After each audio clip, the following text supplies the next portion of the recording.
ಬದುಕಿನ ಸಂಧ್ಯಾ ಸಮಯ ಅನುಭವ ಜ್ಞಾನಾಮೃತ ಹಿರಿತನದ ವಾಯೋಮಾನ ಬಾಳಿನ ನೆನಪಿನ ಕಥನ ಕಷ್ಟ ಸುಖ ನೋವು ನಲಿವು ವಿದ್ಯೆ ಬುದ್ಧಿ ಕಲಾತ್ಮಕ ಆರೋಗ್ಯವೇ ಬದುಕಿನ ಬೆಳಕು ತಂತ್ರ ಸ್ವತಂತ್ರ ವಿಜ್ಞಾನದಿ ತಿಳುಕೋ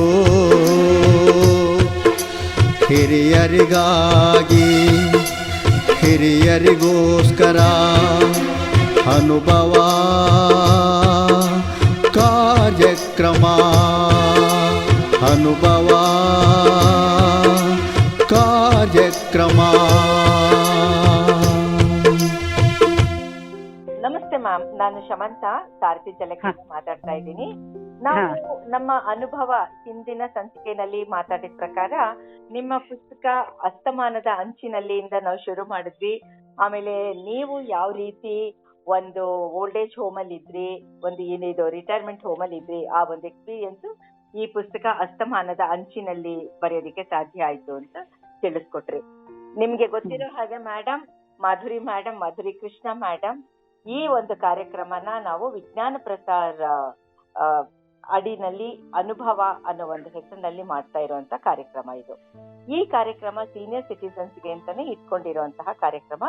ಇದರಲ್ಲಿ ಹೆಲ್ತ್, ಟೆಕ್ನಾಲಜಿ ಇದ್ರ ಬಗ್ಗೆನೆ ಹೆಚ್ಚು ಒತ್ತು ಕೊಡ್ತಾ ಇರೋದು. ಹಾಗಾಗಿ ನಿಮ್ಮ ಪುಸ್ತಕ ಇದೆಲ್ಲದ್ರ ಬಗ್ಗೆ ಕೂಡ ಮಾತಾಡಿದೆ, ಆರೋಗ್ಯದ ಬಗ್ಗೆ ಮಾತಾಡಿದೆ, ಮೆಂಟಲ್ ಹೆಲ್ತ್ ಬಗ್ಗೆ ಮಾತಾಡಿದೆ, ಮತ್ತೆ ಇನ್ಮೇಟ್ ಆಗಿ ಇದ್ದಾಗ ಕೂಡ ಯಾವ ರೀತಿ ಒಂದು ಮಾನಸಿಕ ಪರಿಸ್ಥಿತಿನ ಚೆನ್ನಾಗಿ ನಾವು ಇಟ್ಕೊಳ್ಳೋಕೆ ಸಾಧ್ಯ ಆಗುತ್ತೆ, ಕಂಪ್ಯಾನಿಯನ್ಶಿಪ್, ಫ್ರೆಂಡ್ಶಿಪ್ ಇದು ಒಂದು ಬೇಕು ಅನ್ನೋದನ್ನ ಈ ನಿಮ್ಮ ಪುಸ್ತಕ ಹೇಳಿದೆ. ನಾನು ಈ ಪುಸ್ತಕನ ನಿಮ್ದು 5 ಚಾಪ್ಟರ್ಸ್ ಇದೆ, ಅದರಲ್ಲಿ 2-3 ಓದಿದ್ದೀನಿ. ಹಂಗಾಗಿ ನಂಗೆ ತುಂಬಾ ಇಂಟ್ರೆಸ್ಟಿಂಗ್ ಅನ್ನಿಸ್ತು. ಇಷ್ಟು ಚೆನ್ನಾಗಿ ಬರೆಯೋದಕ್ಕೆ ಪುಸ್ತಕ ಬಹುಶಃ ನಿಮ್ಗೆ ಒಂದು ಒಳಗಡೆ ಇದ್ರೇನೆ ಒಂದು ಅನುಭವ ಇರುತ್ತೆ ಅಂತ ಹಿಂದಿನ ಸಂಚಿಕೆಯಲ್ಲಿ ನೀವು ತೋರಿಸ್ಕೊಟ್ರಿ. ಈಗ ಈ ಒಂದು ಪುಸ್ತಕದ ಬಗ್ಗೆ ನಾವು ಮಾತಾಡೋದಾದ್ರೆ ಭಾವಪುಷ್ಟಿ ಅಂತ ಒಂದು ಫಸ್ಟ್ ಚಾಪ್ಟರ್ ನಲ್ಲಿ ನೀವು ಓಲ್ಡ್ ಏಜ್ ಬಗ್ಗೆನೂ ಮಾತಾಡಿದ್ದೀರಾ, ಮತ್ತೆ ಒಂದು ಮಗುನ ಅಡಾಪ್ಟ್ ಬಗ್ಗೆ ಮಾಡ್ಕೊಳ್ಳೋದ್ರ ಬಗ್ಗೆ ಕೂಡ ಹೇಳಿದ್ದೀರಾ. ನೀವು ಹೇಗೆ ಇದನ್ನ ಕಥೆನ ನೀವು ಹೆಣೆಯಕ್ಕೆ ಸಾಧ್ಯ ಆಯ್ತು, ಯಾವ ರೀತಿ ನೀವು ಕಥೆನ ವಿಜುವಲೈಸ್ ಮಾಡ್ಕೊಂಡ್ರಿ ಮ್ಯಾಮ್? ಅದು ಆಕ್ಚುಲಿ ಅನುಭವದ ಮೇಲೇನೆ ಅದನ್ನ ನನ್ಗಾದ ಅನುಭವ ಅದ್ರ ಮೇಲೆ ಅದನ್ನ ಬರ್ದೆ.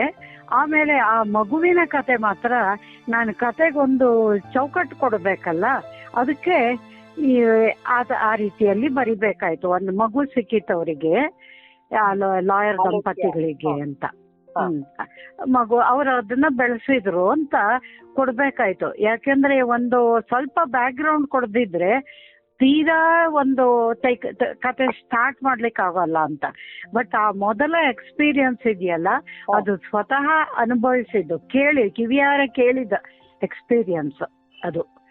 ಅದರಿಂದಾಗಿ ನನ್ಗೆ ಮುಂದೆ ಬರೀಲಿಕ್ಕೆ ಸಿಕ್ಕಿತು. ಆ ನಂತರ ಈ ನಮ್ಮ ಸಂಘದ ಮೂಲಕವೇ ಅವರೊಂದು ಹೊಸ ಆಲೋಚನೆ ಮಾಡಿದ್ರು. ನಮ್ಮ ಈ ಸಂಘವನ್ನ ಯಾವ್ದಾದ್ರು ವೃದ್ಧಾಶ್ರಮದಲ್ಲಿ ನಾವು ಅದನ್ನ ಇದೇ ರೀತಿ 4ರಿಂದ 6 ತನಕ ಡೈಲಿ ಅಲ್ಲದಿದ್ರು ದಿನ ಬದಲಾಯಿಸಿ ದಿನ ಆ ಪ್ರೋಗ್ರಾಮ್ ಮಾಡಿ ಅವರಿಗೆ ಆ ವೃದ್ಧಾಶ್ರಮದ ಇನ್ಮೇಟ್ಸ್ಗೆ ಸ್ವಲ್ಪ ಎಂಟರ್ಟೈನ್ಮೆಂಟ್ ಕೊಡೋಣ ಅಂತ ಅವರಿಗೆ ಅನ್ಸಿತು. ನೀವು ಅದಕ್ಕೆ ಹತ್ರ ಇರುವವರು ಅಲ್ಲಿಗೆ ಹೋಗಿ, ಇಲ್ಲಿ ಬರ್ಬೇಕಾಗಿಲ್ಲ, ಅಲ್ಲಿಗೆ ಹೋಗಿ ಅಂದ್ರು. ಸರಿ, ನನ್ಗೂ ಸ್ವಲ್ಪ ಹತ್ರನೇ ಇತ್ತು, ನಾನು ಅಲ್ಲಿಗೆ ಹೋದೆ. 1 ವರ್ಷ ಅಲ್ಲಿಗೆ ಹೋಗಿದ್ದೆ. 1 ವರ್ಷ ಅವರು ಟ್ರಯಲ್ ಪೀರಿಯಡ್ ತಗೊಂಡಿದ್ರು. ಆದ್ರೆ ಅಲ್ಲಿ ನಾನು ಕಂಡದ್ದೇ ಬೇರೆ. ಇವಾಗ ಎಷ್ಟೋ ಜನ ಡಾಕ್ಟರ್ಸ್ ಕೂಡ ನನ್ಗೆ ಹೇಳಿದ್ರು, ಇಲ್ಲ ವೃದ್ಧಾಶ್ರಮ ಸೇರಿದವರು ತುಂಬಾ ಹ್ಯಾಪಿಯಾಗಿ ಇರ್ತಾರೆ, ಅವ್ರಿಗೆ ಅವರ ಏಜಿನವ್ರೆ, ಒಂದೇ ಸಮಾನ ಸ್ಥಿತಿ ಇದೆಲ್ಲೋದ್ರಲ್ಲಿ ಇರುವವರು. ಮತ್ತೆ ಅವ್ರು ಇನ್ನೊಂದು ನೋಡಿ, ಅವ್ರು ಯಾರು ಫ್ರೀಯಾಗಿ ಸರ್ವಿಸ್ ಬೇಕು ಅಂತ ಹೋದವರಲ್ಲ. ಅವ್ರ ಹತ್ರ ಅವರ ಪೆನ್ಷನ್ ಇದೆ, ಅವ್ರ ಹತ್ರ ಅವ್ರ ದುಡ್ದ ಹಣ ಇದೆ, ಅಥವಾ ಮಕ್ಕಳು ಅಲ್ಲಿ ಬಿಟ್ಟಿದ್ರು ಕೂಡ ಮಕ್ಕಳು ಪ್ರತಿ ತಿಂಗಳು ಅವರ ಹಣ ಕಟ್ಟುತ್ತಾರೆ. ಯಾವ ರೀತಿಯಲ್ಲೂ ಅವ್ರನ್ನ ಇದು ನೆಗ್ಲೆಕ್ಟ್ ಮಾಡಿ ನಿರ್ಲಕ್ಷ್ಯ ತೋರಿ ಅಲ್ಲಿ ಬಿಟ್ಟು ಬಂದಿದ್ದಲ್ಲ. ಓಕೆ ಮೇಡಮ್, ಹೌದು, ಇದು ತುಂಬಾ ಇಂಪಾರ್ಟೆಂಟ್ ಆಗುತ್ತೆ. ನಿಮ್ಮ ಕಥೆನಲ್ಲಿ ಕೂಡ ಇದು ತುಂಬಾ ಪಾಸಿಟಿವ್ ಆಗಿ ಬಂದಿದೆ. ಓದೋ ದೃಷ್ಟಿಯಿಂದ ತಗೊಂಡಾಗ, ಇವಾಗ ನಾನೇ ಫಾರ್ ಎಕ್ಸಾಂಪಲ್ ಓದೋ ದೃಷ್ಟಿಯಿಂದ ತಗೊಂಡಾಗ ತುಂಬಾ ಪಾಸಿಟಿವ್ ಆಗಿದೆ ನಿಮ್ಮ ಅಸ್ತಮಾನದ ಅಂಚಿನಲ್ಲಿ ಅಂತ ನಂಗೆ ಪುಸ್ತಕ ಅನ್ನಿಸ್ತು ಮಾಧುರಿ ಮ್ಯಾಮ್. ಅದೇ ಹಾಗೆ ಹೋದಾಗ ನಾವು ಅಷ್ಟು ಅವ್ರಿಗೆ ಎಂಟರ್ಟೈನ್ಮೆಂಟ್ ಕೊಡ್ತಾ ಇದ್ವಿ. ಹೆಲ್ತ್ ಚೆಕಪ್ ಕ್ಯಾಂಪ್, ಭಜನೆಗಳು ನಡೆಸಿದ್ವಿ, ಚಿಕ್ಕ ಪುಟ್ಟ ಡ್ರಾಮಾ ಎಲ್ಲ ನಡೆಸಿದ್ವಿ, ಹೆಲ್ತ್ ಟಾಕ್ ಎಲ್ಲ ಮಾಡಿದ್ವಿ. ಏನ್ ಮಾಡಿದ್ರು ನಾನು ಅದ್ರಲ್ಲಿ ಬರ್ದದ್ದನ್ನ ನೀವು ಫಸ್ಟ್ ಬರ್ದ ನಂತರ ಅಲೋಕ್ಯ ಮಗು ಇದ್ದವಳು ಬೆಳೆದವಳು ಆ ಒಂದು ವೃದ್ಧಾಶ್ರಮಕ್ಕೆ ಹೋದಾಗ ಒಂದು ಪಿಕ್ಚರ್ ಕೊಡ್ತೀನಿ ನೋಡಿ. ಆ ಪಿಕ್ಚರ್ ನೋಡಿದೆ. ಎಷ್ಟು ಅವ್ರು ಯಾರ ಮೇಲೂ ಡಿಪೆಂಡ್ ಆಗಿಲ್ಲ, ಬೇರೆ ಗತಿ ಇಲ್ಲದೆ ಅಲ್ಲಿ ಹೋಗಿ ಸೇರ್ಕೊಂಡಿಲ್ಲ, ಸ್ವಂತ ಇಚ್ಛೆಯಿಂದೆ ಒಂದು ಕಡೆ ಹೋಗಿ ಸೇರ್ಕೊಂಡಿದ್ದಾರೆ. ಇಂಥ ಪ್ರಯತ್ನ ನಾವು ಮಾಡ್ತಾ ಇದ್ದೀವಿ ಅವ್ರನ್ನ ಒಂದು ಸಂತೋಷ ಪಡಿಸ್ಲಿಕ್ಕೆ, ಅವ್ರಿಗೊಂದು ರಿಕ್ರಿಯೇಷನ್ ಕೊಡ್ಲಿಕ್ಕೆ, ಅವ್ರ ಕೇರ್ ತಗೊಳ್ಲಿಕ್ಕೆ ಒಂದು ಸಂಘದವರು ಮುಂದೆ ಬಂದಿದ್ದಾರೆ ಅಂತ ಅವರಿಗೆ ಅಷ್ಟು ಬಿಡಿಸಿ ಆ ವೃದ್ಧಾಶ್ರಮದವರು ಅವ್ರಿಗೆ ಹೇಳಿದ್ರು, ನೀವು ಅಟೆಂಡ್ ಆಗಬೇಕು, ಈ 4 to 6 ಪ್ರೋಗ್ರಾಮ್ ಅಟೆಂಡ್ ಆಗ್ಬೇಕು ಅಂತ ಹೇಳಿದ್ರು. ಅವರೆಲ್ಲ ಕೈ ಕಟ್ಟಿ ಕೂತ್ಕೊಳ್ತಾರೆ ಹೊತ್ತು ಅವ್ರ ಮನಸ್ಸು ಯಾವುದೂ ನಮ್ಮ ಪ್ರೋಗ್ರಾಮಿನ ಕಡೆಗೆ ಇರ್ತಿರ್ಲಿಲ್ಲ.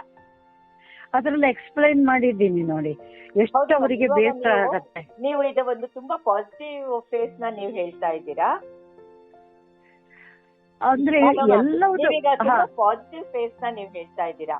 ಆದ್ರೆ ತುಂಬಾ ಜನಕ್ಕೆ ಏನಿದೆ ಅಂತ ಹೇಳಿದ್ರೆ, ಓಲ್ಡ್ ಏಜ್ ಹೋಮ್ಗೆ ಸೇರ್ಕೊಳ್ಳೋರೆಲ್ಲರೂ ನೆಗ್ಲೆಕ್ಟೆಡ್ ಫ್ರಮ್ ದ ಫ್ಯಾಮಿಲಿ ಅಂತ ಒಂದು ಭಾವನೆ ಇದೆ. ಅದು ತಪ್ಪು ಅಂತ ನಿಮ್ಮ ಮಾತಲ್ಲಿ ಗೊತ್ತಾಗ್ತಾ ಇದೆ. ಮತ್ತೆ ಒಳಗಡೆ ಇರೋರ್ದು ಕೂಡ ಅನುಭವನ ನೀವು ಹೇಳ್ತಾ ಇದ್ದೀರಾ. ಅಂದ್ರೆ ನಮ್ ಲೈಫ್ ಸ್ಟೈಲ್ ಚೇಂಜ್ ಆಗಿದೆಯಾ, ಯೋಚನೆ ಧಾಟಿ ಚೇಂಜ್ ಆಗಿದೆಯಾ? ಅಂದ್ರೆ ಚೇಂಜ್ ಆಗತ್ತೆ. ಅವ್ರಿಗೆಲ್ಲರೂ ಮನುಷ್ಯ ಏನ್ ಆಲೋಚನೆ ಮಾಡ್ತಾನೆ, ಯಾಕೆ ಕುಟುಂಬ ಕಟ್ಕೊಳ್ತಾನೆ, ತನ್ನ ವೃದ್ಧಾಪ್ಯದಲ್ಲಿ ತನ್ನ ಮಕ್ಕಳು ಮೊಮ್ಮಕ್ಕಳು ಒಟ್ಟಿಗೆ ಸುಖವಾಗಿ ತನ್ನ ಮನೇಲಿ ಇರಬೇಕು ಅಂತ. ಬಟ್ ಇಲ್ಲಿ ಈ ನಿವೃತ್ತ ಎಜುಕೇಟೆಡ್ 60 ದಾಟಿದವರಿಗೆ ಸ್ಥಿತಿ ಖಂಡಿತ ಈ ಪಟ್ಟಣಗಳಲ್ಲಿ ಹಾಗಿಲ್ಲ ಅಂತ ಅನ್ಸುತ್ತೆ. ಅದು ನನ್ನ ಎಕ್ಸ್ಪೀರಿಯನ್ಸಿಗೆ ಹಾಗೆ ಖಂಡಿತ ಬಂದಿದೆ. ನಂದು ಮಾತ್ರ ಅಲ್ಲ, ಆ ಸಂಘದವರ ಉದ್ದೇಶವೂ ಅದೇ ಇತ್ತು ಅಂತ ಅನ್ಸುತ್ತೆ.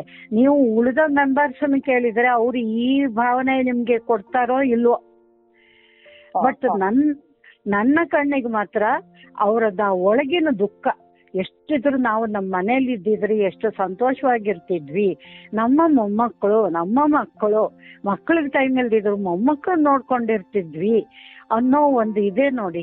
ಕಾಯಿಲೆ ಕಸಾಲೆ ಹೋಗ್ಲಿ, ಅಥವಾ ಒಬ್ರು ಪಾಸ್ ಮಾಡಿ ಒಬ್ರು ಹಿಂದೆ ಉಳಿತಾರೆ, ಒಬ್ರು ಹೊರಟೋಗ್ತಾರೆ. ಅಂತ ಟೈಮಲ್ಲೂ ಆ ಫ್ಯಾಮಿಲಿ ಅಟ್ಮಾಸ್ಫಿಯರ್ ನಿಮ್ಗೆ ಅದಿದ್ದಿದ್ರೆ ಎಷ್ಟೋ ಜನ ಸುಖವಾಗಿ ಇರ್ತಾ ಇದ್ರು. ಇದು ಅವ್ರ ಮುಖದಲ್ಲಿ ನಾವು ಎಷ್ಟು ಕುಪ್ಪಳಿಸಿದ್ರು ನೋಡ್ತಾ ಇರ್ಬಹುದು ನಮ್ಮನ್ನ, ಆದ್ರೆ ಅವ್ರ ಮನಸ್ಸಿಂದಲ್ಲ, ಕಣ್ಣಿಂದಲ್ಲ, ಒಳಗಿನ ವ್ಯಥೆ ಮೂಲಕವೇ ಅವ್ರ ವ್ಯಥೆನೇ ಅನುಭವಿಸ್ತಾ ಇರ್ತಾರೆ. ಅದು ನನಗೆ ಗೊತ್ತಾಯ್ತು. ನಾನು ಸುಮಾರು 1 ವರ್ಷ ಹೋಗಿದ್ದೀನಿ. ನನ್ನ ಹಿಂದೆ ಬಂದು ಎಷ್ಟೋ ಜನ ಕೇಳ್ತಾರೆ, ನಮ್ಗೆ ಬೇರೆ ಎಲ್ಲಿ ಯಾರು ವ್ಯವಸ್ಥೆ ಮಾಡಿಕೊಡಿ ಅಂತ.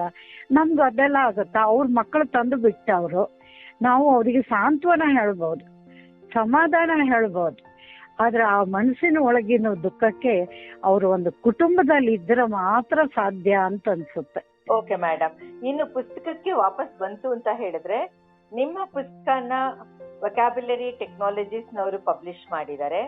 ಒಟ್ಟು ಪುಸ್ತಕ 252 ಪೇಜ್ ಇದೆ. ಬಹಳ ಒಳ್ಳೆ ಪ್ರಿಂಟಿಂಗ್ ಇದೆ. ನಿಮ್ಮ ಜಾಗೃತಿ ಪ್ರಿಂಟರ್ಸ್ ಅವ್ರು ಮಾಡಿರೋದು. ಈ 250 ಪೇಜ್ ಪುಸ್ತಕ ನೀವು ಬರಿಬೇಕಾದ್ರೆ ಎಷ್ಟು ದಿನ ತಗೊಂಡ್ರಿ? ಮತ್ತೆ ನೀವೊಬ್ಬ ಲೇಖಕಿಯಾಗಿ ಬರೆಯೋದಕ್ಕೆ ಶುರು ಮಾಡಿದಾಗ ಪಾತ್ರಗಳು ಹೇಗೆ ಬೆಳೀತಾ ಹೋದ್ವು?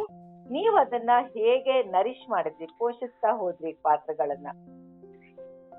ಅದು ನಾನ್ ಬರೀಬೇಕು ಅಂತ ಬರ್ದಿಲ್ಲ, ಮನ್ಸೊಳಗೆ ಒಂದೊಂದೇ ಕಲೆಕ್ಟ್ ಆಗ್ತಾ ಇತ್ತೋ ಏನೋ.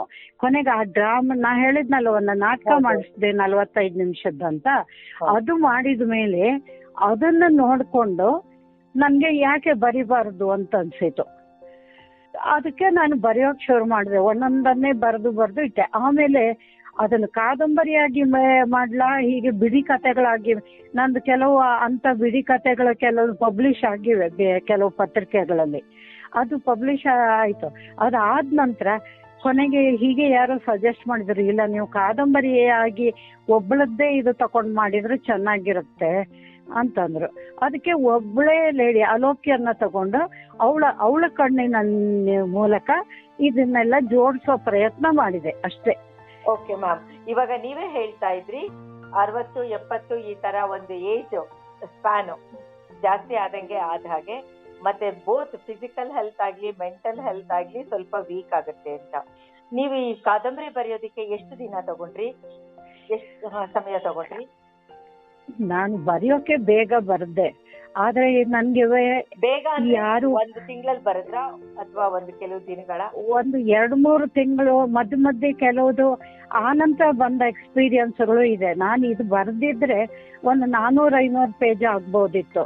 ಅದರಲ್ಲಿ ಸೆಲೆಕ್ಟ್ ಮಾಡ್ಕೊಳ್ಳೋ ಹಾಗೆ ಮತ್ತೆ ಬಂದ ಎಕ್ಸ್ಪೀರಿಯನ್ಸ್ ಮತ್ತೆ ಬರ್ತಾನೆ ಇರುತ್ತೆ. ಅದ್ರಲ್ಲಿ ಬುಕ್ ಪ್ರಿಂಟ್ ಆಗಿ ಬಂದ ಮೇಲೆ ಇವಾಗ ಒಂದು 50-100 ಇನ್ಸಿಡೆಂಟ್ಸ್ ಬಂದಿರಬಹುದು. ಅದು ಬರ್ತಾನೆ ಇರುತ್ತೆ. ಅದರಲ್ಲಿ ಪಿಕಪ್ ಒಟ್ಟಿಗೆ ಒಂದು ವರ್ಷ ಫೈನ್. ಈ ಒಂದು ಪ್ರಾಸೆಸ್ ಅಲ್ಲಿ ಬರಿಬೇಕಾದ್ರೆ ನಿಮ್ಮ ಹೆಲ್ತ್ ಆಗ್ಲಿ ಬರಿಬೇಕಾದ್ರೆ ನಿಮ್ಗೆ ಯಾವುದೇ ತರ ಫಿಸಿಕಲಿ ಸ್ಟ್ರೈನ್ ಆಗ್ಲಿಲ್ಲ, ಮೆಂಟಲಿ ಕೂಡ ಸ್ಟ್ರೈನ್ ಆಗಿಲ್ಲ? ಇಲ್ಲ. ಓಕೆ. ರೀಸೆಂಟ್ ಆಗಿ ಒಂದು ವಾರದ ಹಿಂದೆ ಒಂದು ಸರ್ವೆ ರಿಪೋರ್ಟ್ ಬಂದಿದೆ, ಸಂಗೀತದಿಂದ ಸೀನಿಯರ್ ಸಿಟಿಸನ್ಸ್ಗೆ ಮಾನಸಿಕ ಆರೋಗ್ಯ ಉತ್ತಮ ಆಗುತ್ತೆ ಅಂತ. ಇವಾಗ ನೀವು ಹೇಳ್ತಾ ಇರೋ ರೀತಿ ನೋಡ್ತು ಅಂದ್ರೆ ಇಂಟೆಲೆಕ್ಚುಯಲ್ ಆಗಿ ಸೀನಿಯರ್ ಸಿಟಿಸನ್ಸ್ ಆಕ್ಯುಪೈ ಆಯ್ತು ಅಂತ ಹೇಳಿದ್ರೆ ಅವರ ಒಂದು ಕ್ರಿಯೇಟಿವಿಟಿ ಮೆಂಟಲ್ ಹೆಲ್ತ್ ಕೂಡ ಇಂಟ್ಯಾಕ್ಟ್ ಆಗಿರುತ್ತೆ ಅನ್ನೋದನ್ನ ನೀವು ಒಪ್ಕೋತೀರಾ? ಹೌದು, ನನಗೆ ಹೌದು. ಮತ್ತೆ ನೀವು ಬೇರೆ ನಿಮ್ಮ ಇನ್ಮೇಟ್ಸ್ ಫ್ರೆಂಡ್ಸ್ ನ ನೋಡಿದಿರಲ್ಲ, ಅವರ ಒಂದು ಫಿಸಿಕಲ್ ಹೆಲ್ತ್ ಜೊತೆಗೆ ಮೆಂಟಲ್ ಹೆಲ್ತ್ ಎರಡನ್ನೂ ಅಬ್ಸರ್ವ್ ಮಾಡಿದೀರಾ ಮಾಧುರಿ ಕೃಷ್ಣ ಅವರೇ? ಅವರು ನಮ್ಮ ಜೊತೆಗೆ ಮೆಂಬರ್ಸ್ ಬರುವವರಲ್ಲಿ 90+ ಇದ್ದಾರೆ. ಅದರಲ್ಲಿ ಡಾಕ್ಟರ್ಸ್ ಇದ್ದಾರೆ. ನಮ್ಮ ಸಂಘಕ್ಕೆ ಬರುವವರು ಅದರಲ್ಲಿ ಡಾಕ್ಟರ್ಸ್ ಇದ್ದಾರೆ, ಬೇರೆ ಫೀಲ್ಡ್ ಅಲ್ಲಿ ಕೆಲಸ ಮಾಡಿ ಸೈಂಟಿಸ್ಟ್ ಎಲ್ಲರೂ ಇದ್ದಾರೆ. ಅವ್ರು ನಮ್ಮ ಸಂಘಕ್ಕೆ ಬರ್ತಾ ಇದ್ದವರಲ್ಲಿ ಯಾವುದೇ ಒಂದು ಮಾನಸಿಕ ತೊಂದರೆಗಳು ಇಲ್ಲ, ಅಥವಾ ವೈದ್ಯಕೀಯ ಇದ್ರ ದೈಹಿಕ ತೊಂದರೆಗಳು ಇಲ್ಲ. ಎಲ್ಲರೂ ಆರಾಮವಾಗಿಯೇ ಬರ್ತಾ ಇದ್ದಾರೆ. ಇವತ್ತಿಗೂ ಅವರೆಲ್ಲ ನಾವು ಮಧ್ಯದಲ್ಲಿ ಕಾಂಟ್ಯಾಕ್ಟ್ ಮಾಡ್ತೀವಿ, ವಾಟ್ಸ್ಆಪ್ ಮಾಡ್ತೀವಿ, ಎಲ್ಲರೂ ಚೆನ್ನಾಗೇ ರೆಸ್ಪಾಂಡ್ ಮಾಡ್ತಾ ಇದ್ದಾರೆ. ಅಂದ್ರೆ ಇಂಥದ್ದು ಒಂದು ಗ್ರೂಪ್ ಆಗಿ ನಾವು ಒಂದು ಸಂಘ ಅಂತ ಮಾಡ್ಕೊಂಡು ಆ ಮೂಲಕ ಚಟುವಟಿಕೆಯಲ್ಲಿದ್ರೆ ಈ ಹೆಚ್ಚಿನ ತೊಂದರೆಗಳು ಬರ್ಲಿಕ್ಕಿಲ್ಲ ಅಂತ ಅನ್ಸುತ್ತೆ. ಇದರಲ್ಲಿ ಸಿಂಗಲ್ ಆಗಿರುವವರು ಇದ್ದಾರೆ. ನೀವ್ ಹೇಳ್ತಾ ಇದ್ರಿ ವಾಟ್ಸ್ಆಪ್ ಗ್ರೂಪ್ ಎಲ್ಲ ಮಾಡ್ಕೊಂಡಿದೀವಿ ಅಂತ. ನಿಮ್ಗೆ ಯಾರಿಗೂ ತೊಂದರೆ ಆಗ್ಲಿಲ್ವಾ? ಈ ತರ ಒಂದು ಸ್ಮಾರ್ಟ್ ಫೋನ್ ಆಗ್ಲಿ, ಆಂಡ್ರಾಯ್ಡ್ ಫೋನ್ ಆಗ್ಲಿ, ಇದನ್ನೆಲ್ಲಾನು ಹೊಸದಾಗಿ ಈಗ ಒಂದು 8-10 ವರ್ಷದಿಂದ ತುಂಬಾ ಪಾಪ್ಯುಲರ್ ಆಗಿದೆ. ನಿಮ್ಗೆ ಇದನ್ನ ಕಲಿಯೋದಕ್ಕೆ ಆಪರೇಷನ್ಗೆ ಏನು ತೊಂದರೆ ಆಗ್ಲಿಲ್ವಾ? ಬೇಗ ಕಲ್ತ್ಬಿಟ್ರಾ? ಇಲ್ಲ, ತೊಂದರೆ ಏನೂ ಆಗಿಲ್ಲ. ಆದ್ರೆ ನಾನು ಈ ಬರೆಯೋದನ್ನ ಅವ್ರು ಯಾರಿಗೂ ನಾನು ಹೇಳ್ತಾ ಇರ್ಲಿಲ್ಲ. ನಾನು ಸೈಲೆಂಟ್ ಆಗಿಯೇ ಅವರವರ ಇದು ಸ್ವಲ್ಪ ಮಟ್ಟಿಗೆ ನನ್ನ ಮನಸ್ಸಿಂದೇ ನಾನು ಅವರನ್ನೆಲ್ಲ ಒಬ್ಸರ್ವ್ ಮಾಡ್ತಾ ಇದ್ದೀನಿ. ಆದ್ರಿಂದ ಡಿಸ್ಕಸ್ ಮಾಡಿಲ್ಲ ನಾನು ಯಾವತ್ತು ಯಾರ ಹತ್ರ. Okay ma'am. ಮತ್ತೆ ಇವಾಗ ನಿಮ್ಗೆ ಇದು ಸ್ಮಾರ್ಟ್ ಫೋನ್, ವಾಟ್ಸ್ಆಪ್ ಕಾಲ್ ಇವೆಲ್ಲ ಏನೂ ತೊಂದರೆನೂ ಆಗಿಲ್ಲ? ಈಸಿಯಾಗಿ ಕಲ್ತ್ಕೊಂಡ್ರಿ? ಇಲ್ಲ, ಇದರಲ್ಲಿ ನನ್ಗೆ ಎಲ್ಲರಿಗೂ ಕೊಡ್ಲಿಕ್ಕೂ ಆಗ್ಲಿಲ್ಲ ಈ ಬುಕ್. ಈಗ ಇದಿಲ್ವಲ್ಲ, ಫಿಸಿಕಲ್ ಮೀಟಿಂಗ್ಸ್ ಎಲ್ಲ ಇಲ್ವಲ್ಲ. ಹೌದು. ಹಾಗಾಗಿ ಗೊತ್ತಿದ್ದವರು ಬೇರೆಯವರಿಗೆ ರೆಕಮೆಂಡ್ ಮಾಡಿದ್ರು, ಅವ್ರಿಗೆ ಕಳ್ಸಿಕೊಟ್ಟೆ. ಈ ತರ ಆಯ್ತೆ ಹೊರತು ನಾನು ಆಕ್ಚುಲಿ ಒಂದು ಆಲೋಚನೆ ಮಾಡ್ಕೊಂಡಿದ್ನೋ ಎಲ್ರಿಗೂ ಹಂಚ್ಬೇಕು. ನನ್ನ ಹಿಂದಿನ ಬುಕ್ಕಿಗೆಲ್ಲ ಒಳ್ಳೆ ರೆಸ್ಪಾನ್ಸ್ ಮಾಡಿದ್ರು, ಅದು ನಮ್ಗೆ ಚರ್ಚೆಗಳೆಲ್ಲ ಆಗಿತ್ತು. ಆದ್ರೆ ಇದು ಮಾತ್ರ ನನ್ಗೆ ಬೇರೆ ಕಡೆಯಲ್ಲಿದ್ದವರಿಗಂತೂ ಬೇರೆ ಬ್ರಾಂಚ್ ಅಲ್ಲಿ ಇರುವವರಿಗೆ ಒಂದೂ ಕೊಡ್ಲಿಕ್ಕಾಗ್ಲಿಲ್ಲ. Okay ma'am. ಇವಾಗ ನೀವು ಕರ್ನಾಟಕ ಲೇಖಕಿಯರ ಪರಿಷತ್ ಇದೆಯಲ್ಲ, ಆ ಸಂಘದಲ್ಲಿ ಕೂಡ ನೀವು ತುಂಬಾ ಆಕ್ಟಿವ್ ಆಗಿದ್ದೀರಾ. ಅದ್ರಲ್ಲಿ ಬರೋ ವಾಟ್ಸ್ಆಪ್ ಮೆಸೇಜಸ್ ಓದ್ತೀರಾ, ಮತ್ತೆ ರಿಯಾಕ್ಟ್ ಮಾಡ್ತೀರಾ. ಅದ್ರಲ್ಲಿ ಹೌದು. ಕೂಡ ನೀವು ಎಂಗೇಜ್ ಆಗಿದ್ದೀರಾ ಅನ್ಕೋತೀನಿ. ಹೌದು. ಇದೇ ತರ ಎಷ್ಟು ಗ್ರೂಪ್ಗಳಲ್ಲಿ ಇದ್ದೀರಾ ಮ್ಯಾಮ್? ಇರೋಕೆ ಸುಮಾರಿದೆ. ಗ್ರೂಪ್ಗಳು ಇನ್ನು ಒಂದು ಕಸ ವೇದಿಕೆ ಅಂತ ಒಂದಿದೆ. ಸುಮಾರು ಇದ್ದೀರಾ. ಹಾಗಾದ್ರೆ ಹೌದು. ಸೋಷಿಯಲ್ ಮೀಡಿಯಾದಲ್ಲಿ ಕೂಡ ತುಂಬಾ ಚೆನ್ನಾಗೇ ಇನ್ವಾಲ್ವ್ ಆಗಿದ್ದೀರಾ. ಹೌದು. ಓಕೆ ಮ್ಯಾಮ್, ಇವಾಗ ಹಾಗಿದ್ರೆ ಇವಾಗ ನಮ್ಮ ಇಂಡಿಯಾದಲ್ಲಿ ಹೇಳ್ಬೇಕಾದ್ರೆ India is an Young country ಅಂತ ಹೇಳ್ತಾರೆ. ಅದೇ ತರಹ ಸೀನಿಯರ್ ಸಿಟಿಸನ್ಸ್ ಅಥವಾ ಜಿರಿಯಾಟ್ರಿಕ್ ಪಾಪ್ಯುಲೇಷನ್ ಕೂಡ ಈಕ್ವಲಿ ಜಾಸ್ತಿ ಆಗ್ತಿದೆ ಅನ್ನೋ ಮಾತು ಕೂಡ ಬರ್ತಾ ಇದೆ. ಈ ದೃಷ್ಟಿನಲ್ಲಿ ನಮ್ಮ ದೇಶದಲ್ಲಿ ಕೆಲವು ವರ್ಷಗಳ ಹಿಂದೆ ಈ ಮೆಡಿಕಲ್ ಫೆಸಿಲಿಟೀಸ್ ಕಡಿಮೆ ಇದ್ದಿದ್ರಿಂದ ಲೈಫ್ ಸ್ಪ್ಯಾನ್ ಕಡಿಮೆ ಇತ್ತು. ಈಗ health structure, medical structure improve ಆಗಿರೋದ್ರಿಂದ ಲೈಫ್ ಸ್ಪ್ಯಾನ್ ಹೆಚ್ಚಾಗಿದೆ. ಇದು ಒಂಥರ ಒಳ್ಳೇದು ಆಗಿದೆ. ಮತ್ತೆ ಈ ಒಂದು ಸೀನಿಯರ್ಸ್ ಹತ್ರ ಇರುವಂತಹ ಕೆಲವು ನಾಲೆಡ್ಜ್ ನ ಜೂನಿಯರ್ಸ್ಗೆ ಕೊಡೋದಿಕ್ಕೆ ಕೂಡ ಸಾಧ್ಯ ಆಗಿದೆ. ಈ ಬಗ್ಗೆ ನೀವೇನ್ ಹೇಳ್ತೀರಾ ಮ್ಯಾಮ್? ಈ ತರ ಒಂದು ಬ್ರಿಡ್ಜ್ ಮಾಡುವಂತದ್ದು ಇಂಡಿಯಾ ಇವತ್ತು ಒಂದು ಟ್ರಾನ್ಸಿಷನಲ್ ಪೀರಿಯಡ್ ಅಲ್ಲಿ ಇದೆ. ಇದ್ರ ಬಗ್ಗೆ ನೀವು ಒಬ್ಬ ಲೇಖಕಿಯಾಗಿ, ಒಬ್ಬ ಸೀನಿಯರ್ ಸಿಟಿಸನ್ ಆಗಿ ನೀವೇನ್ ಹೇಳ್ತೀರಾ? ಇಲ್ಲ, ಇದು ತುಂಬಾ ಒಳ್ಳೆ ಡೆವಲಪ್ಮೆಂಟ್ ಅಲ್ವಾ? ಯಾಕೆಂದ್ರೆ ಹೆಚ್ಚಿನವರೀಗ ಮನೇಲಿ ಕೂತ್ಕೊಂಡ್ರೆ ಇದು ಲಾಸ್ ಆಫ್ ಮೆಮರಿ, ಇದು ಖಿನ್ನತೆ ಅಂತಾರಲ್ಲ, ಅದು ಎಲ್ಲ ಡಿಪ್ರೆಷನ್ ಇಂಥದ್ದೆಲ್ಲ ಅವರಿಗಿರುತ್ತೆ. ಬಟ್ ಈ ಗ್ರೂಪ್ ಅಲ್ಲಿ ಆಕ್ಟಿವ್ ಆಗಿ ನಾವು ಏನು ತೊಂದರೆ ಇಲ್ಲದೆ ಫಿಸಿಕಲಿ ಮೀಟ್ ಆಗದೆ ನಾವು ಖುಷಿಯಾಗಿ ನಮ್ಮ ಗ್ರೂಪಿನಲ್ಲಾಗ್ಲಿ, ನಾನೀಗ ಇನ್ವಾಲ್ವ್ ಆಗಿರೋ ಇನ್ನು ಕೆಲವು ಲಿಟ್ರರಿ ಗ್ರೂಪ್ನಲ್ಲಾಗ್ಲಿ ಎಲ್ಲರೂ ಒಬ್ಬರಿಗಿಂತ ಮೇಲೆ ಒಬ್ರು ಉತ್ಸಾಹದಿಂದ ಪಾರ್ಟಿಸಿಪೇಟ್ ಮಾಡ್ತಾರೆ. ಒಬ್ಬರು ಬರೆದ ಲೇಖನಕ್ಕೆ 50-60 ಜನ ವಾಪಸ್ ರಿಯಾಕ್ಷನ್ ತೋರಿಸೋದು ಉಂಟು. ಅಂದ್ರೆ ರಿವ್ಯೂ ಕೊಡೋದಾಗ್ಲಿ, ಅದಕ್ಕೆ ತಮಗೂ ಗೊತ್ತಿರೋದನ್ನ ಆಡ್ ಮಾಡೋದಾಗ್ಲಿ, ಈ ರೀತಿಯಲ್ಲಿ ಇದೆ. ಆದ್ರಿಂದ ಇದು ಒಳ್ಳೇದೇ ಆಗಿದೆ ಅಂತ ಅನ್ಸುತ್ತೆ ನನ್ಗೆ. ಓಕೆ ಮ್ಯಾಮ್, ಈಗ ನೀವು ನಿಮ್ಮ 2 ಎಪಿಸೋಡ್ ಅಲ್ಲಿ ಕೂಡ ತುಂಬಾ ಪಾಸಿಟಿವ್ ಆಗಿ, ಆಪ್ಟಿಮಿಸ್ಟಿಕ್ ಆಗಿ ಮಾತಾಡಿದ್ದೀರಾ. ಕೆಲವು ಕಡೆ ಹೇಳ್ತಾರೆ ವೃದ್ಧಾಪ್ಯ ಒಂದು ಶಾಪ ಅಂತ, ವೆರಿ ಕ್ಲೀಶೆ ವರ್ಡ್ ಅದು. ಬಟ್ ನೀವು ಹೇಳ್ತಾ ಇದ್ದೀರಾ ಯಾವ ರೀತಿ ಒಂದು ಸೋಷಿಯಲ್ ಲೈಫ್ ಅಲ್ಲಿ ನಮ್ಮನ್ನ ನಾವೇ ತೊಡಗಿಸ್ಕೋತು ಅಂತ ಹೇಳಿದ್ರೆ ಈ ತರ ಒಂದು ನೆಗೆಟಿವ್ ಥಾಟ್ಸ್ ಬರೋದಿಲ್ಲ. ಮತ್ತೆ ಮೋಸ್ಟ್ ಇಂಪಾರ್ಟೆಂಟ್ಲಿ ನಮ್ಮ ಫಿಸಿಕಲ್ ಹೆಲ್ತ್ ಜೊತೆಗೆ ನಮ್ಮ ಮೆಂಟಲ್ ಹೆಲ್ತ್ ನ ನಾವು ಇನ್ವಾಲ್ವ್ ಆಗ್ಬೇಕು ಅಂತ ಹೇಳಿದ್ರೆ ಜನರ ಜೊತೆಗೆ, ಅದು ವರ್ಚುವಲ್ ಇಂಟ್ರಾಕ್ಷನ್ ಆಗಬಹುದು, ಫಿಸಿಕಲ್ ಇಂಟ್ರಾಕ್ಷನ್ ಆಗಬಹುದು. ಇದು ತುಂಬಾ ತುಂಬಾ ಇಂಪಾರ್ಟೆಂಟ್ ಆಗುತ್ತೆ ಅಂತ ನೀವು ಒಂದು ಪ್ಯಾಂಡಮಿಕ್ ಕರೋನಾ ದೃಷ್ಟಿಯಿಂದ ಕೂಡ ಹೇಳಿದ್ದೀರಾ. ಇದು ತುಂಬಾ ಒಳ್ಳೆ ಪಾಸಿಟಿವ್ ಆಗಿದೆ ಮ್ಯಾಮ್. ಯಾಕೆಂದ್ರೆ ತುಂಬಾ ಜನ ಅನ್ಕೋತಾರೆ ಈ ತರ ರಿಟೈರ್ಮೆಂಟ್ ಆರ್ ಓಲ್ಡ್ ಏಜ್ ಹೋಮ್ಗೆ ಹೋಗೋದು ನೆಗ್ಲೆಕ್ಟೆಡ್ ಇಂಡಿವಿಜುವಲ್ಸ್ ಅಂತ. ನೀವು ಅಲ್ಲ ಅನ್ನೋದನ್ನ ನಿಮ್ಮ ಒಂದು ಅನುಭವದಿಂದ ಕೂಡ ಹೇಳ್ತಾ ಇದ್ದೀರಾ, ನಿಮ್ಮ ಅದನ್ನ ಒಂದು ಬರವಣಿಗೆ ಮೂಲಕ ಹೇಳ್ತಾ ಇದ್ದೀರಾ. ಅಂಡ್ ನಿಮ್ಮ ಒಂದು ಮಾಧುರಿ ಕೃಷ್ಣ ಲೇಖಕಿ ಇವತ್ತು ನಮ್ ಜೊತೆ ಮಾತಾಡ್ತಾ ಇದ್ದಾರೆ. ಈ ಮಾತುಕತೆಗೆ ಮುಖ್ಯ ಕಾರಣ ಅಂತ ಹೇಳಿದ್ರೆ, ಅವರು ಈಗ ಒಂದ್ 3-4 ದಿನದ ಹಿಂದೆ ಒಂದು ಪುಸ್ತಕ ಬಿಡುಗಡೆ ಸಮಾರಂಭದಲ್ಲಿ ಪರಿಚಯ ಆದ್ರು. ಆ ಪರಿಚಯ ಸಮಾರಂಭದಲ್ಲಿ ಅಸ್ತಮಾನದ ಅಂಚಿನಲ್ಲಿ ಅಂತ ಪುಸ್ತಕ ಕೊಡ್ತಾನೆ ನಿಮ್ಗೆ ಓದಕ್ಕಾಗುತ್ತೋ ಇಲ್ವೋ ಅಂತ ಹೇಳಿ ಕೊಟ್ರು. ನನಗೆ ಇದನ್ನ ಒಂದ್ 4-5 ಪೇಜ್ ನೋಡಿದ ತಕ್ಷಣ ತುಂಬಾ ಇಂಟ್ರೆಸ್ಟ್ ಅನ್ನಿಸ್ತು. ತುಂಬಾ ಚೆನ್ನಾಗಿ ಓದಿಸ್ಕೊಂಡು ಹೋಗುತ್ತೆ ಪುಸ್ತಕ. ಹಾಗಾಗಿ ನಾನು ಸುಮಾರು ಒಂದು ಅರ್ಧ ಓದಿದ್ದೀನಿ. ಮತ್ತೆ ಇವಾಗ ನಾವು ಮಾಡ್ತಾ ಇರುವಂತಹ ಅನುಭವ ಪ್ರಾಜೆಕ್ಟ್ಗೆ ತುಂಬಾ ಅಪ್ರೋಪ್ರಿಯೇಟ್ ಆಗಿದ್ದಾರೆ ಮಾಧುರಿ ಕೃಷ್ಣ ಲೇಖಕಿ ಮತ್ತೆ ಪುಸ್ತಕ ಅಂತ ಅನ್ಸಿ ಇವತ್ತಿನ ದಿನ ಅವರನ್ನ ನಿಮ್ಗೆ ಪರಿಚಯ ಮಾಡಿಸ್ಕೊಡ್ತಾ ಇದ್ದೀನಿ. ಪುಸ್ತಕದ ಹೆಸರು ಇನ್ನೊಂದ್ಸಲ ಹೇಳ್ತಾ ಇದ್ದೀನಿ, ಅಸ್ತಮಾನದ ಅಂಚಿನಲ್ಲಿ. ಲೇಖಕಿ ಇದುವರೆಗೂ ನೀವು ಕೇಳಿದ್ರಲ್ಲ, ಅನುಭವ ಅನಿಸಿಕೆ ಮಾಧುರಿ ಕೃಷ್ಣ ಅಂತ. ಈ ಪುಸ್ತಕನ ವೊಕ್ಯಾಬ್ಯುಲರಿ ಟೆಕ್ನಾಲಜೀಸ್ ಇವರು ಪಬ್ಲಿಷ್ ಮಾಡಿದ್ದಾರೆ. ಒಟ್ಟು ಪುಸ್ತಕ 250 ಪೇಜ್ ಇದೆ. ಬೆಲೆ 190 ರೂಪಾಯಿ. ನಿಮ್ಗೆ ಪುಸ್ತಕ ಬೇಕು ಅಂತ ಅನ್ನೋದಾದ್ರೆ ನೀವು ಮಾಧುರಿ ಕೃಷ್ಣ ಮೇಡಮ್ಗೆ ಫೋನ್ ಮಾಡಬಹುದು.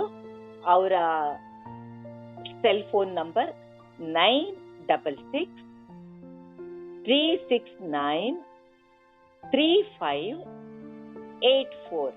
ಇನ್ನೊಂದ್ಸಲ 966636935884. ತುಂಬಾ ಥ್ಯಾಂಕ್ಸ್ ಮಾಧುರಿ ಕೃಷ್ಣ ಮೇಡಮ್, ನೀವು ಬಹಳ ಪಾಸಿಟಿವ್ ಆಗಿ ಮಾತಾಡಿದ್ರಿ. ಹೆಲ್ತ್, ಇಂಟೆಲೆಕ್ಚುಯಲ್ ಎಂಗೇಜ್ಮೆಂಟ್ ಸೋಷಲ್ನೆಸ್ ಯಾವ ರೀತಿ ಒಂದು ವ್ಯಕ್ತಿಗೆ ಬಹಳ ಪೂರಕವಾಗುತ್ತೆ, ಬಹಳ ಅನಿವಾರ್ಯ ಮತ್ತೆ ಅಗತ್ಯತೆ ಅನ್ನೋದನ್ನ ತಿಳಿಸ್ಕೊಟ್ರಿ. Thank you so much ma'am. Thank you also. ಯಾ.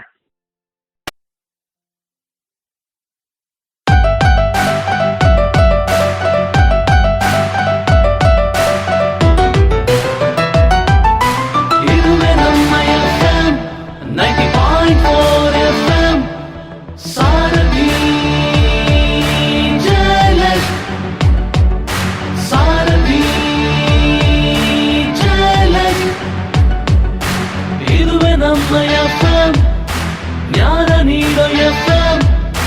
ಹಳ್ಳಿ ಹಳ್ಳಿಯಲ್ಲಿ ಊರು ಕೇರಿಯಲ್ಲಿ ಮಾಹಿತಿ ನೀಡೋ ಸಾರಥಿ ಜಲಕ್.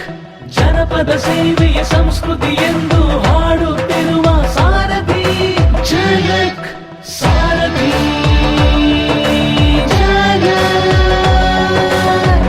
ನೀವು ಕೇಳ್ತಾ ಇದ್ದೀರಾ ಸಾರಥಿ ಝಲಕ್ 90.4 FM. ಕೇಳ್ರಪ್ಪೋ ಕೇಳ್ರಿ.